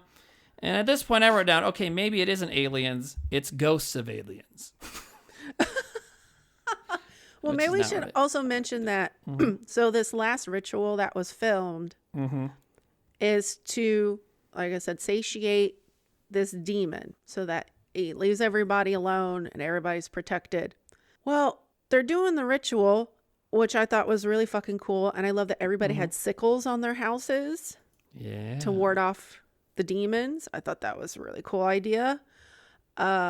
His daughter is playing the demon in the ritual. Right. And at the end of it, after she does this bow that is not a normal type of bow, which I also thought was really cool, she starts screaming and freaking out just like the chick earlier on in the film when she heard the voices. Like that same creepy, guttural, animalistic scream. Yeah, that comes out of nowhere. But like 1 second you're fine, then wah! Like there's no build up to it, just sudden. No. And then when you find out that girl is the priest's daughter and that's that crazy lady, first I went, she's the demon. But then usually what do demons manifest into? So if we're talking about like the ectoplasmic worms and shit, how they can like shapeshift and become other things. And then we find out about her and all the aborted babies and all that shit. I was like, she's using it to feed them. Yes. Good. What the fucking God. fuck? That's Yeah, so so cool. He finds out she was a nurse, and they also get told like, well, she was kind of normal until after this ritual thing. It's like, you think, but so she still manages to keep her, even though she's like now. She's either obsessed with the demon or partially possessed, right? Is what happens after this ritual. Yeah, dude. And she was aborting babies when they weren't supposed to be aborted. They even say that. Oh, that's right. They were aborting them when they're... Yeah, she was doing what right-wing nut jobs think everybody does, which nobody does, but this lady in this movie did. And, but yeah, she was aborting babies even when they were too old to... When they should not have. Probably even when they were healthier where there was no need, you know? Yeah. But anyways, she was stealing all the fetus or the embryos and giving them to feeding them to the demon. And so whether she was actually possessed or just like became obsessed with him or whatever, she was still keeping her shit together enough to get a job as a nurse. But it seems like she only got the job to pull off this little plan of stealing embryos to feed to the And demon. what did we hear in the beginning of the movie when they played the audio? Exactly. Lots That's of babies. Yep, that's when it all became clear. Yep. Yeah, and I was like, oh, the souls of the undead baby, of the dead babies. Yeah. And you know, and you said Freddy Krueger earlier. It also made me think of when he takes all the kids' souls and they're like in his Sure. chest and shit, Good call. I didn't even think of that. Yeah. which is so cool. And I keep saying the word cool, but like It's cool. It's cool. whoever movie. thinks up of this shit, It's cool. you're fucking cool. You're fucking cool, bro. Yeah, 'Cause I didn't think of I it. agree. And so when this lady, you know, we see the film strip, she was a kid or younger, whatever. Wouldn't be necessarily a kid, but anyway, she was younger, did this ritual, got fucked up some way. What we're also told is after that ritual, the town got fucking flooded because the city built a dam or something there, and it flooded the town, and so everybody they started a new town right nearby, right? Yeah, and they're thinking that the demon was pissed because, oh, maybe he was released. the dam is what caused the demon to be released. I just had that thought too. There God you go, damn it. There we go. Good. Hey, we figured it out. And that's when he started making the girl be like, hey, let's steal some dead babies. This is why when people tell you not to fuck with desecrated land, Yeah. don't fucking do it. Don't build something there. Don't mess with the land. Every horror movie is about people ignoring shit they good shouldn't do. advice. Yeah, ignoring good advice. And at this point, things are coming to a head. Okay, now we know the lady's involved. We know there's babies, aborted fetuses involved. And sorcery, wizard shit, demons and shit. So the journalist guy, Kobayashi, is like, so he's like, okay, we gotta do something. And Marika, the actress, is like, I want to go to the village and do the ritual.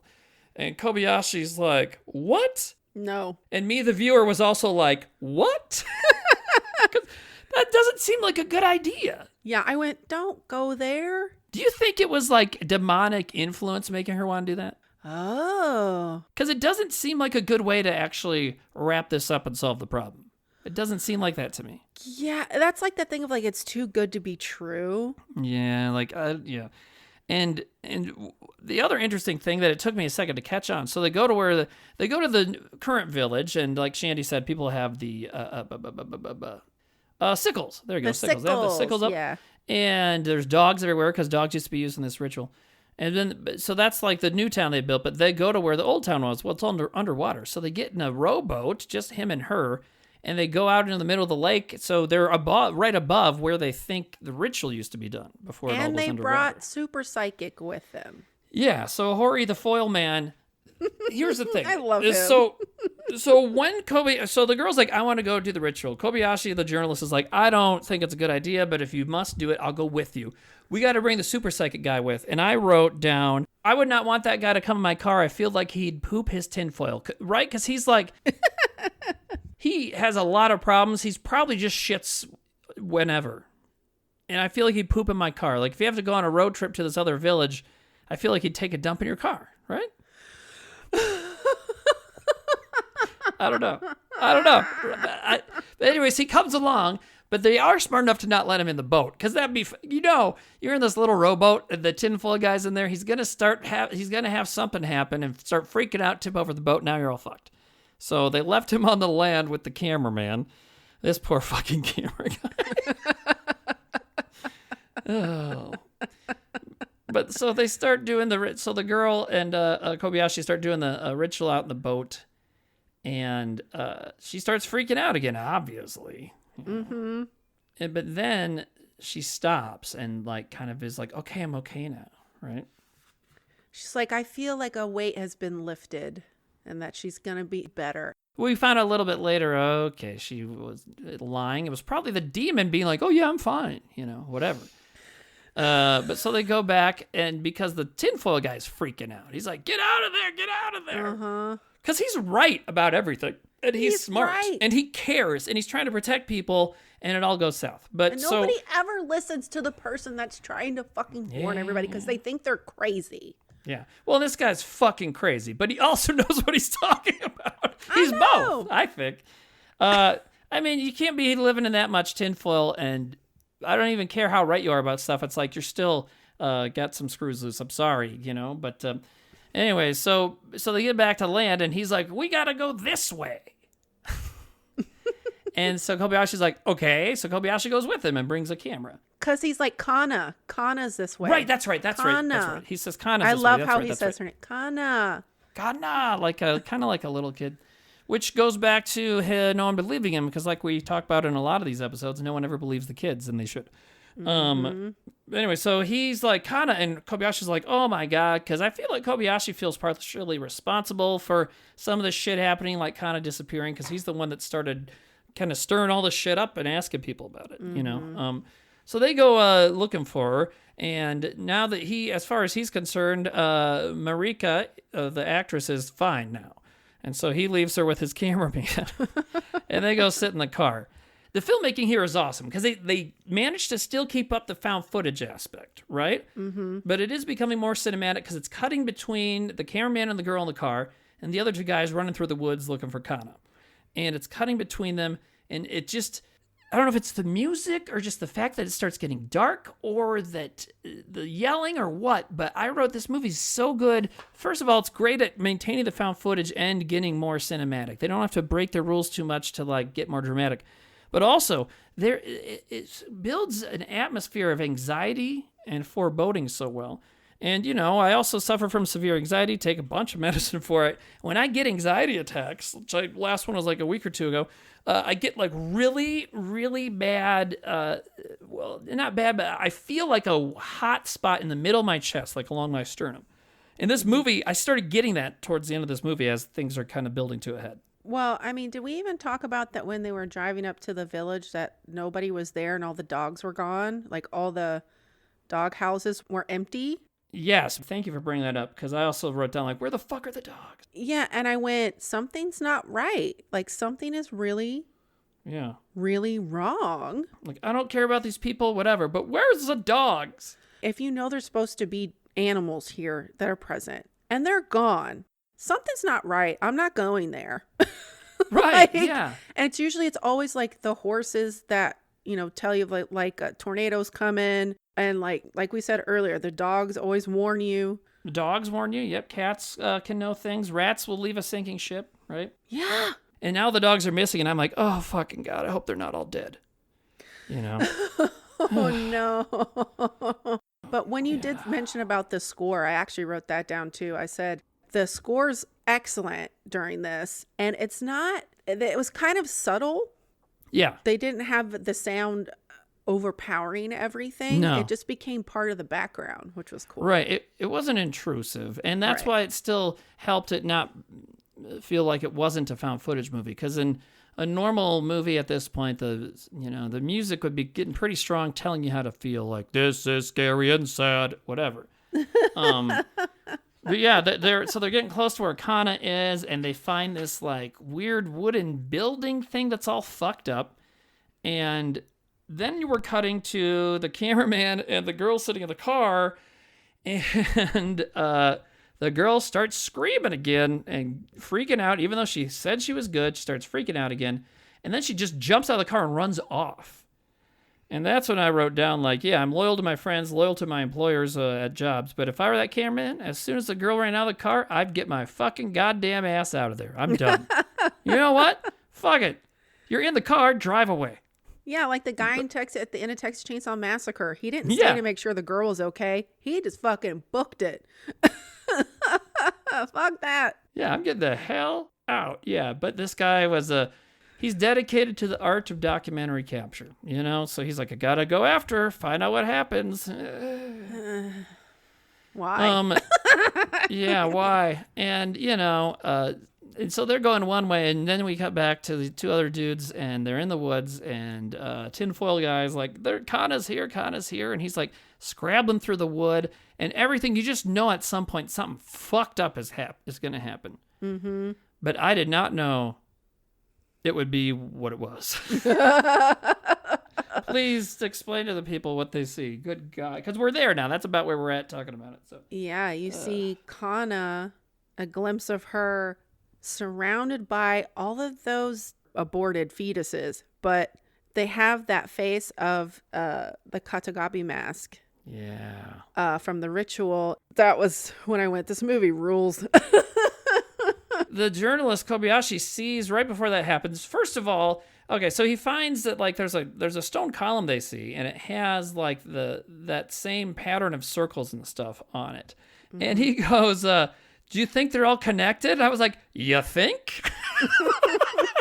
Which is interesting that he says that, because the ropes that they make are all circles that are connected. Yeah. It's like, it's so obvious. To me, I was like, of course, dude. Can't you tell that? But, and then also we should say before they see the pile of dead baby ghosts smothering Kana or whatever, that is when they see that all the dogs have unfortunately been sacrificed and killed too. So it's like, I know. I said, no, all the dogs. No. I said that that website, that website, doesthedogdie.com? You know that website? Yeah. That you go to find if you have issues with certain things or phobias, you can go there and type in a movie. It'll tell you what's going on. But I'm like, this movie would blow out the bandwidth on that. It would just fucking... Because it's all of them. A lot of dogs die. It's too bad. But what happened to all the people, though? I don't know. Where the fuck are they? Because they never really say anything about that, do they? Maybe they didn't exist. Maybe it was all fucking ghosts and demon magic making them disappear. I don't know. They see that, and they're like, oh my God. So now they kind of know what's happened, sort of. And then they go to find the house, and they see, more of the knitted circles. They see another sickle, and it's the house that what's her name? Junko is the demon lady's name. Crazy lady, the priest's the crazy, daughter. Scary lady, Junko. So they go to her house. And meantime, we have cut back a couple times also to the cameraman and the actress girl. She's been freaking out again. He finds her like laying down by the river, just kind of like having another episode screaming and then she kind of freezes for a second, right? Mm-hmm. And it's like, is she dead? And then she's fine. And it seems to be right at the same point that they see Kana's ghost and all the ghosts of the dead babies, right? Yeah, everything's happening synonymously. Yeah, but when it all comes to a head, she seems to be fine. So maybe all this demonic, ghostly energy, in order to manifest to show Kana and all the ghosts and stuff, that maybe it's left her. So, she seems to be done for now, right? She's fine. Yeah. And then, God, this part's so fucking sad when they go into the house. I wasn't expecting this, to be honest, because I said, okay, now we know it's the priest's daughter who's been possessed. I knew it was the little boy, but... You figured the little boy. I didn't know what was going on with the little boy, but you had that sorted out. Okay. Yeah, but I thought we were going to have something more going on with the daughter. So I was actually a little shocked that... they walk in there and they find her, that she's hanging and she's dead in the middle of the room. The Junko, the crazy lady, the priest's daughter. Yes, she's hung herself. Yeah. People, I knew someone's going to hang themselves. It always happens in these fucking things, Somebody does and I just went, damn it. I thought we were going to have like a fight scene or like a demon battle scene or something here. Journalist versus crazy woman. Because every time she was on screen, she was just screaming this crazy ass shit. Yeah, and it's much more sad and weird to just have it, she's just killed herself. Yeah, and then they're like, oh my God, the boy's here. There's a boy here. And then you see Kana's with him and she's fucking dead. I know. It was so sad. Holy shit movie. And I know we've mentioned this before, but kids are one of those things in movies where you're like, well, they're not going to hurt the kid. But when they do, it's even when you've seen it in movies a few times, it's still like, holy shit, every time it happens. It's really, really sad. It's very, very sad that this girl, she's like, 10? And she's dead, Yeah, she was another sacrifice. I feel like all these people are sacrifices to this fucking demon. Yeah, and she was feeding, what we find out is she was feeding the fetuses to Kana to help strengthen the demon. That's what they say. And it's like, oh my God. Oh my God. Yeah. And so she died from all of that trauma, whatever. And so the boy is there. The creepy boy we've seen a few times. So Shandi the one Shandi had already figured out, he's like, this guy's no good. But I was like, well, who's this little boy? And even though I was further behind than you, figuring out that this boy was evil, I still wrote down, adopt the boy, fucking whatever. No, I feel bad for him, but shit, don't adopt this kid. Because this is when I went, I've really definitely figured this out, because this is why the house burns down. Yeah, so now they're like, we'll take this boy in. And it's like, oh, God. So something's happening. And I was really on edge. And so they cut to, so everything from that night is done. The actress girl's okay. The tinfoil guy is still fucking crazy. And Kana's dead. And now they have the boy. So, and we find out that's not Junko's biological son. Yeah, they say this is not her biological son. It's like, what the fuck? So that's when Kobayashi and his wife are like, okay, well, we'll adopt him. Okay. That's when I went, I'm right. When I said he's not biological, I was like, I knew I had it right. And so then it kind of cuts to like a couple days later or something, and the actress girl's doing okay. They mention that the foil guy is in an asylum and he's not allowed to have visitors. And then, yes, they have the boy. And so they're eating. So Kobayashi and his wife are eating breakfast with the boy, and the boy's kind of weird about breakfast. And I was so on edge that at one point the boy's spoon hits the plate and makes a loud noise, and I jumped. Oh, did you? Nothing happened, but I was like so ready for something to happen. With like a spoon noise, I was like, fuck! You know? I was just looking at that yummy looking egg omelet they were having. That did look good. Oh, man, it looked perfect. Yeah, there's some good food making in this. So during the scene when he's eating the breakfast, I said, oh, it's like the chain and the circle things. Is that like the umbilical cord? Oh, yeah, could be, yeah. Is that it?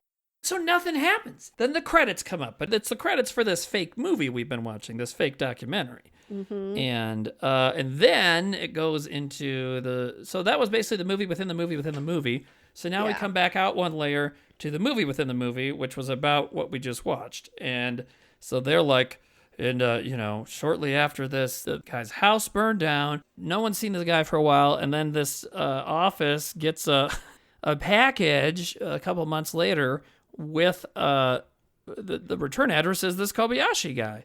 And it's just a fucking video camera inside. And I wrote down, oh no, a video camera.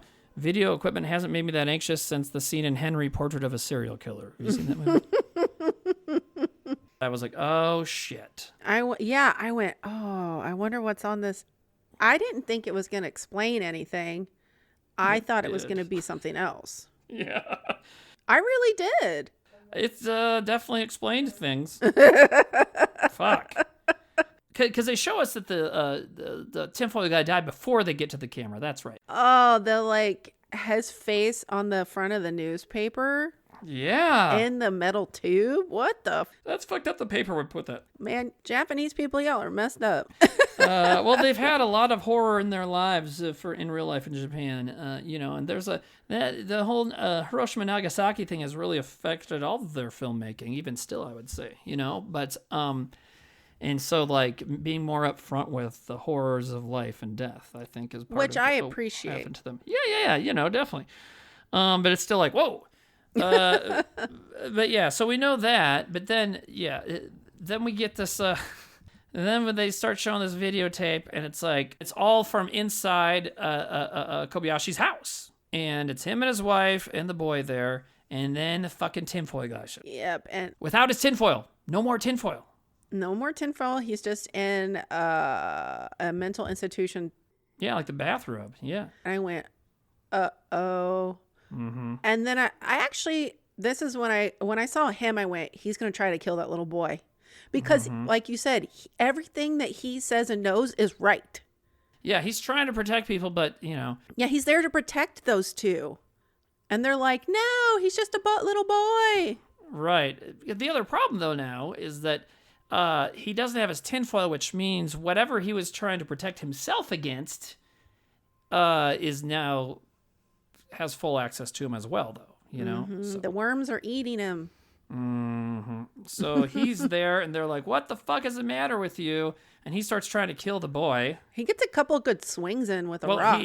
Actually trying to is not what happens. He does. Yeah. But obviously Kobayashi and his wife both try and stop him, and Hori pushes them off. And Kobayashi tapes the whole thing.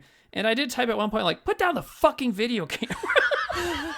Because, I mean, yes, okay, it's cool that they have this part in it. But also it's like, he would have been able to help his wife more and help the boy more if he put down the goddamn camera, I don't know if you want to help this boy, though.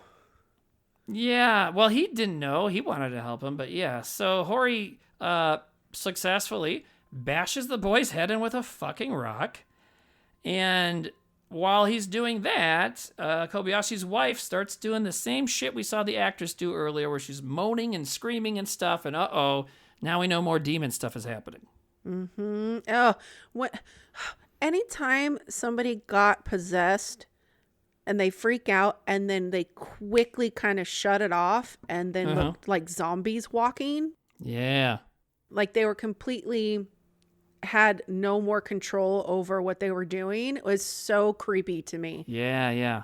She starts moaning and freaking out. Then the camera goes back over towards where Hori has beaten this little boy to death with a rock.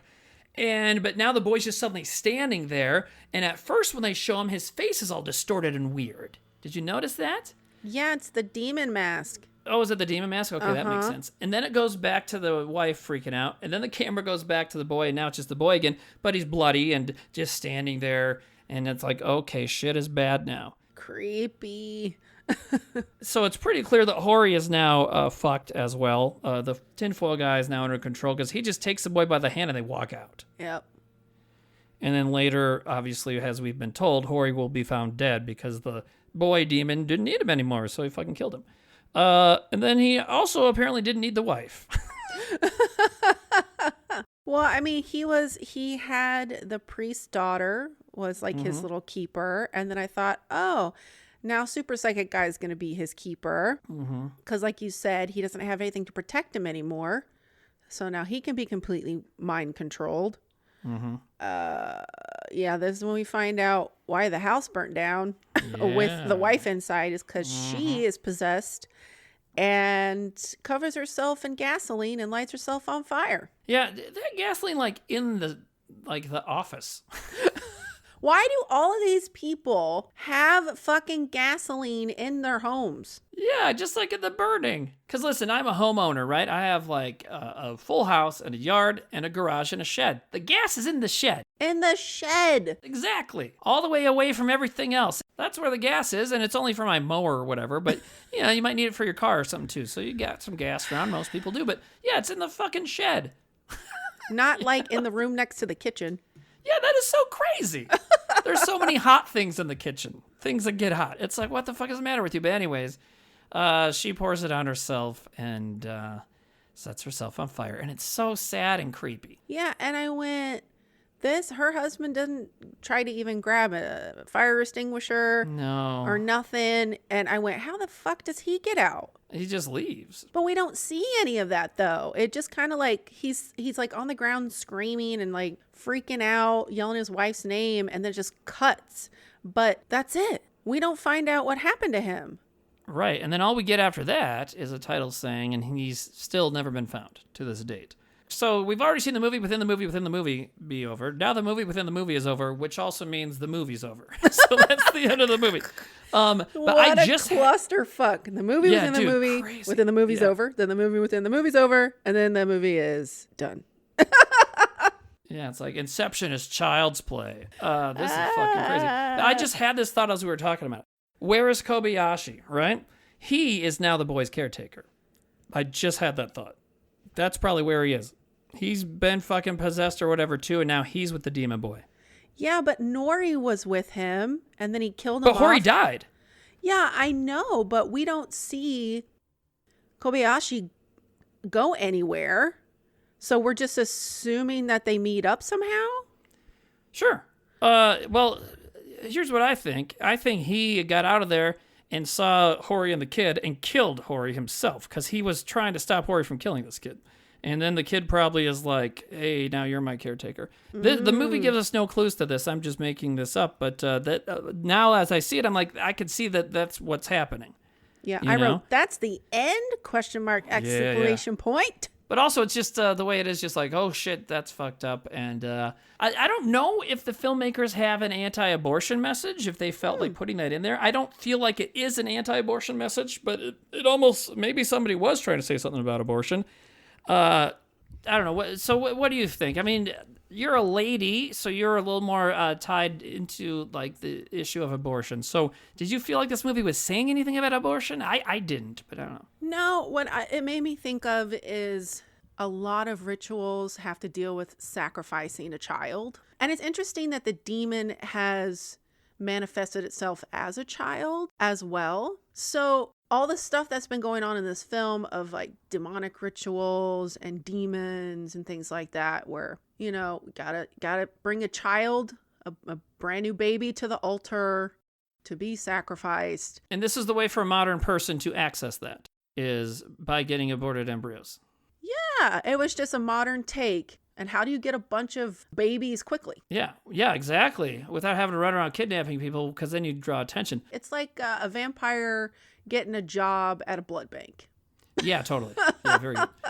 But yeah, so you know what it is, and what I just thought now and is interesting. So that is all it is. The only reason abortion is in this movie is because, like, that's how, in this modern times, that's how this lady can get a bunch of babies for the sacrifice. And the way it's presented in the film is very matter of fact and is without any judgment on the act of abortion. It's just like, that's how it is. Which is like, God, I wish our country could fucking just do that. You know what I mean? Just like, this is just something that people do now because it's a medical thing. Because, you know what I mean? Like, the movie doesn't have it be a thing.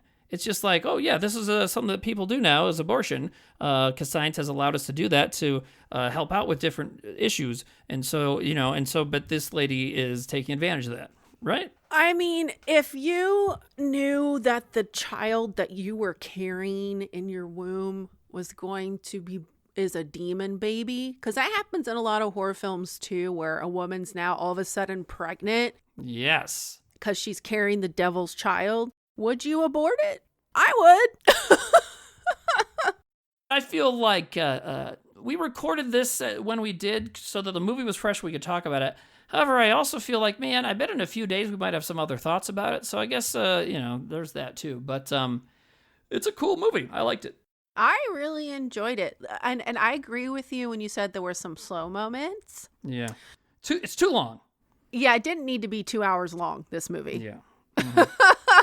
Because there were moments where I went, okay, what's going on? Why is this happening? And okay, so now I just realized the film strip that they watch of The Ritual is a movie within a movie within a movie within the movie.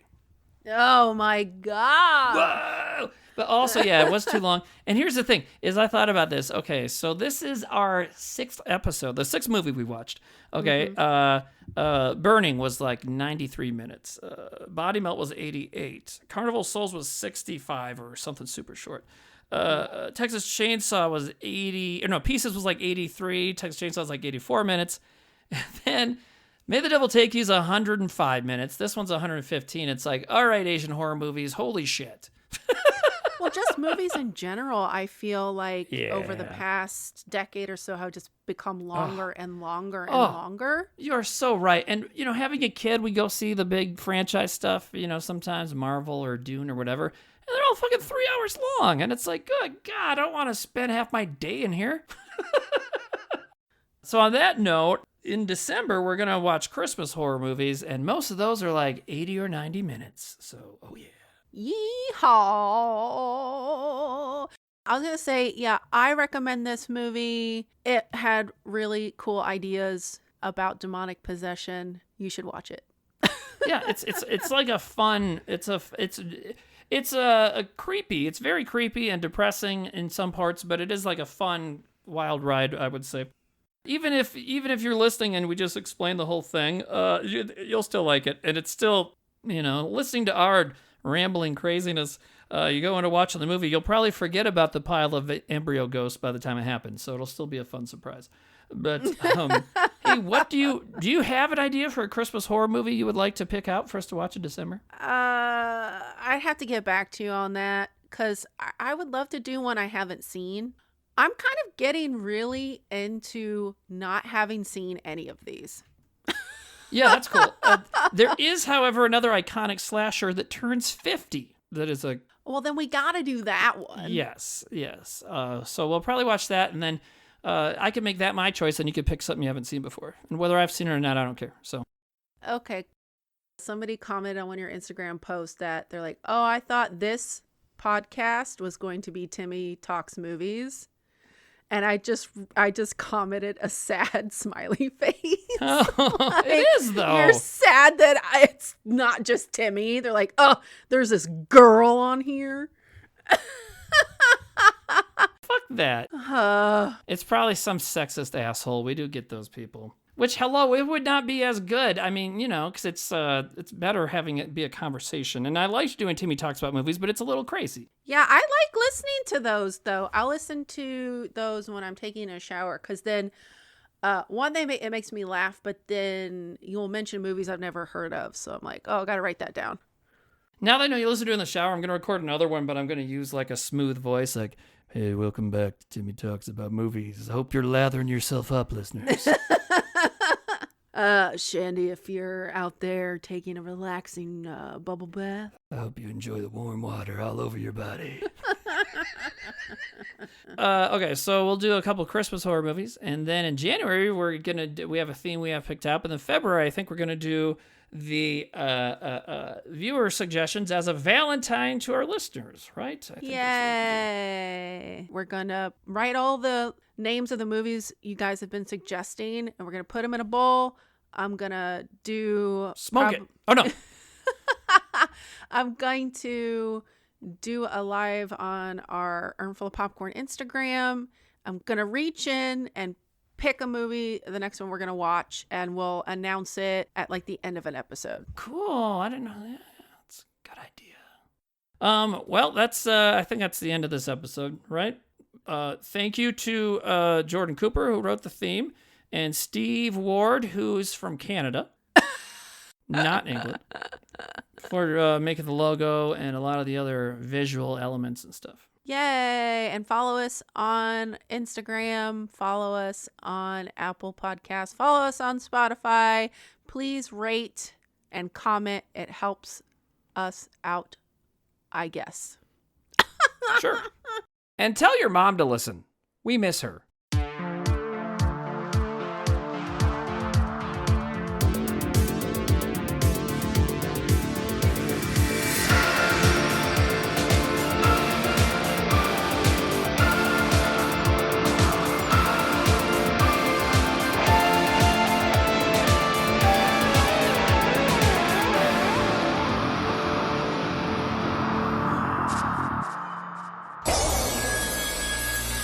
さあ、じゃあみんな答えを見せ